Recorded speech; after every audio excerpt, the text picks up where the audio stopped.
before the intro. Did we, Mr. Hamburglar? In order for me to be really engaged in a game, it's really important that I feel something. To feel invested and have characters that I care about. And that's not to say that games that don't do that aren't as fun. I also really love mind-numbing games where you spam the same button over and over, like Cookie Clicker. I really miss Cookie Clicker. But I found that at the end of the day, the games that I either had the most fondest memories with, or the games that left a bigger impact on my life, were more often than not ones that left me feeling something. The games that had me experience an array of emotions during gameplay. Games where the player is given multiple choices and outcomes, like many episodic graphic adventure games, are almost the perfect genre for this type of experience, as many games that fall under this category, like The Walking Dead and many other Telltale games, seem to pull this off really well. For example, I was really impressed with the array of emotions I experienced when I had played Life is Strange. Oh boy, that game took me on a trip. I replayed that game around 3 different times and experienced something new with each playthrough. It was crazy. Heck, I still get chills thinking about the Chaos Theory ending for episode 3. I remember almost crying on stream because of how hard to swallow that conclusion was. Speaking of streams, I recently ended up streaming my blind playthrough of Life is Strange Before the Storm, the prequel to Life is Strange. And why did I play this so late? I almost didn't want to play it at first. I didn't want to ruin the magic that was the first Life is Strange game. People were scared it wouldn't be true to the story. The original voice actors weren't able to return because of the SAG-AFTRA strike, so that meant, sadly, no Ashley Birch, which I was actually pretty bummed about. I just had overall low expectations like everybody else, okay? But after playing it, all I can really say is I really regret not trying it sooner. Listen, I don't know what people were talking about. If you're interested in playing a game, please don't let other people's opinions deter you from trying it out. Because if you're like me, you might actually try it down the line and actually enjoy it a lot. Sure, it wasn't a perfect game by any means. The voice acting was a little more stale with some of the non-union actors, but the character dialogue was way more believable and less hokey than the first game. It actually held up pretty well. To be honest, there's so much I want to say about this game, and I was debating on whether or not to make this into a review, but instead, I've decided to opt into a discussion of sorts and talk briefly about something I really admired most about Before the Storm. I wanted to talk about how Don't Not Entertainment chooses to address and challenge the fears that we have as players when it comes to making certain choices in games,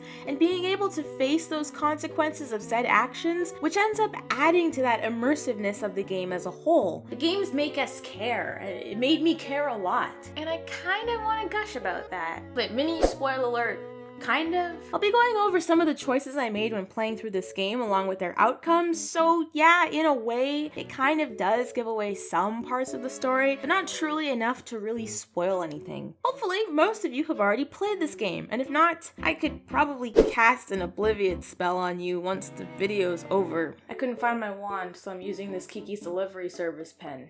Life is Strange Before the Storm is the prequel to Life is Strange, and closely follows the relationship between the popular 15-year-old Rachel Amber and the rebellious young Chloe that we all came to know and have mixed feelings for in the first game. Don't lie to yourself, she was really hard to love at times. Chloe is dealing with many conflicts in her life. She's flunking school, her best friend since childhood isn't returning her calls, she's grieving over her father's passing, and she has a fragmented relationship with her mother Joyce, somewhat due to the fact that her mom recently invited a new man into the picture named David, and they just don't get along, which I honestly don't blame her. This guy is a dick. Rachel Amber is seen as high school royalty at Blackwell Academy. All of the teachers adore her, all the students want the inside scoop about her, and she's the daughter of James Amber, a crooked district attorney with many shady connections within Arcadia Bay. Rachel is tired of the cookie-cutter nuclear family facade that her parents put on, and after uncovering a dark family secret, begs Chloe to run away with her, with the hopes of leaving all their problems behind. Even though they come from polar opposite upbringings, the pair quickly bonds over their mutual dissatisfaction with their home lives and the town of Arcadia Bay as a whole, and the feeling of overall not belonging and wanting to lead different lives. But in their attempts to escape, they wind up unearthing more problems than they're ready to deal with, and that's where you come in handy. Yes, you can help make these choices, these incredibly difficult, painful choices. Having played through Life is Strange and knowing the outcome of many of the characters, the entire game itself is such a tragic sequence of events. But the weird thing is, even though I knew the fate of many of these characters before going into it, decision making was still incredibly difficult. You'd think that knowing who's gonna die would make some of your actions feel a lot less impactful, but I still found myself confronted with a lot of tough moral dilemmas for characters whose fate had already been decided in future games. That's how real things began to feel. I was sucked into the story to the point that their predetermined fate didn't even matter. When I first started playing, I actually went in wanting to be rebellious and rude to everyone except for my mom, and it felt like this was easy to do in the beginning because off the bat, you're almost encouraged to be more reckless with your words. The people you initially react with are characters you feel entitled to be throwing attitude back at, like proving your toughness to the intimidating club bouncer, or having to interact with drunk, creepy men, or uneasy drug dealers once you make your way inside the club. On top of all this, there is an in-game mechanic called Backtalk, which is a risk and reward conversation mode that only Chloe can use, wherein she responds to characters by provoking them or using more aggressive language in order to get what she wants. Fitting perfectly with the original confrontational Chloe that we all know,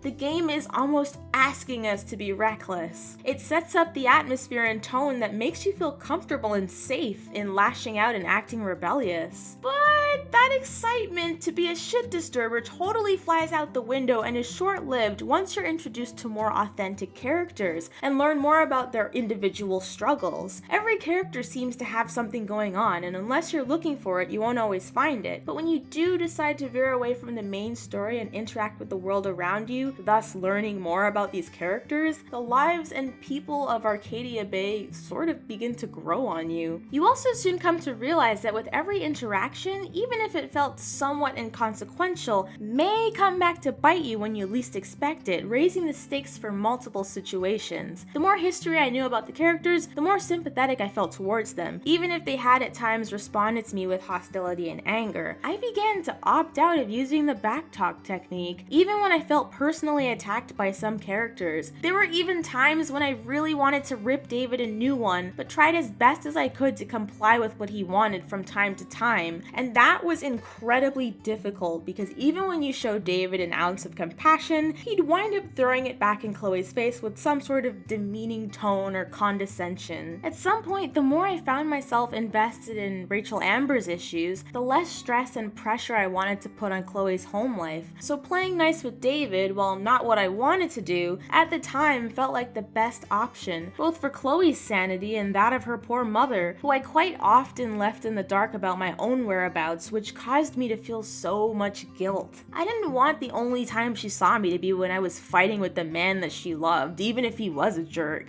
People around Chloe and the trickle-down effects from the choices I made for her began to matter more because I began to care more about the well-being of the characters I met along the way. I found this inner struggle that I had to even be a little symbolic at times. These are young characters going through some really serious situations in life. It was almost like these immense life pressures were so heavy that the responsibility to mend and fix everything was given to that of the player because it was simply too much pressure for these teens to handle on their own. We took on their life and their struggles that came with it, and by playing, it was our job to help put the pieces back together, which also made both Rachel and Chloe feel a lot more vulnerable in that sense. Being able to control their choices, I felt responsible for them, further immersing me into the game. These characters feel very real with the exception of Rachel's mother, and you essentially control their fate, and you find yourself unsure of whether or not to make an action for a character's best interest, or if simply telling the truth, even though it would hurt, would be more helpful down the line. If you go out exploring, it's very easy to build on the world through small side activities that result in more interpersonal connections forming with other characters. Having that foundation set gave me more of a reason to do right by them when I'd encounter them down the line. But BeforeTheStorm also taught me that sometimes sometimes being guarded is necessary. I found myself wanting to please everyone and not be as guarded with characters I perceived as completely innocent. Sometimes I would feel bad for overly friendly characters and would give them the benefit of the doubt and open up to them a little instead of biting their heads off, which in the end backfired because some characters I thought I could trust turned out to be nothing like I'd originally thought, and some of those realizations were a little bit terrifying and panic-inducing to say the least. In real life, we fear choices and consequences, so it's easy to see how this element of choice in a game can be really impactful with all things considered. When the feels kick in, we so badly want to do the right thing, and we so badly want to make sure that decisions are just and that characters are held accountable for their actions. But sometimes doing the right thing is incredibly difficult, and sometimes the right thing is actually harmful. And being invested in the well-being of these characters, you come to realize that every move is fragile and has an influence on the outcome, and having to make those choices, even in real life, is scary. And I feel like overall, Before the Storm and the original Life is Strange game were both immensely successful at creating a world the player could connect with, because had I not cared so much about the side stories and the feelings of other characters, a lot of the decisions I feel wouldn't have been as hard to make.